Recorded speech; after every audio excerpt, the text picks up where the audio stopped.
Independent journalist David Medina is here. All right, so David, you've been on the ground in Portland a little bit. Have you noticed that Portland Police Department kind of protecting Antifa? Yeah, Jesse, thanks for having me. That's exactly what's going on here. And I suspect that the arrest of Nick Sorter was a targeted arrest. If you hear his story, they had him in the squad car. Even the police officers didn't know why they were arresting him.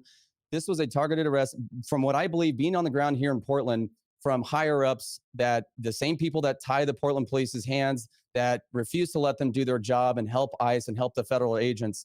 It's corrupt here, Jesse. It's corrupt. Everything is controlled by the Democrats here in Oregon, and you're seeing the result of it. You know, I'm getting suspicious because we just had Katie Daviscourt on, who was assaulted in the face, and they did nothing about it.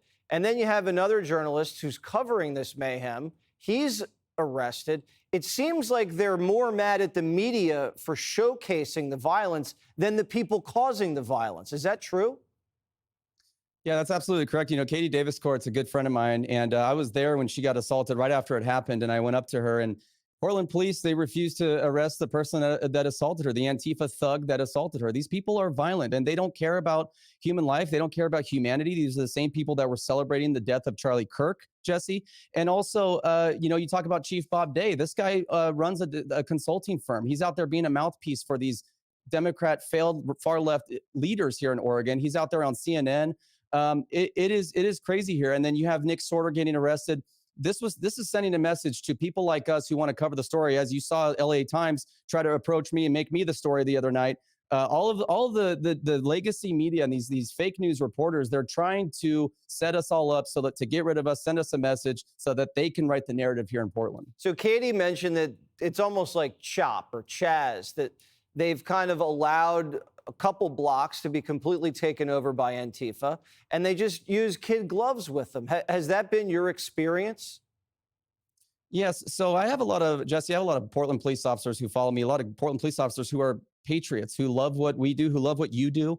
And they tell me that a lot of the reason why they can't handle these people is because they're told not to by higher ups. I believe that this goes above Chief Day. I believe that there's a directive being sent to the Portland police to stand down, to let these radicals have their way, Jesse, because they control the city. This small group of radicals. I know a lot of moderate Democrats in Portland who are tired of them. They're tired of this lawlessness. They're tired of them making their party look bad. And these anarchists who I've talked to before, Joe Biden's not even radical enough for them. They don't even like the Democrat Party. They want total chaos. They want Portland to burn. They want the whole system blown up. It's disgusting. You're right. So if you were to ask the governor of Oregon, who's the bad guy? Is it Antifa or ICE? She would say ICE. And Kennedy on the 5 today confirmed what your thesis is that there has been a directive from high up to change the rules of engagement on the ground with the Portland Police Department. And you're seeing the results of this. And to me, that tells me they're using, these politicians, Antifa as political foot soldiers against ICE. Exactly right, Jesse. You hit it right on the head. I've been here. I'm a lifelong Oregonian.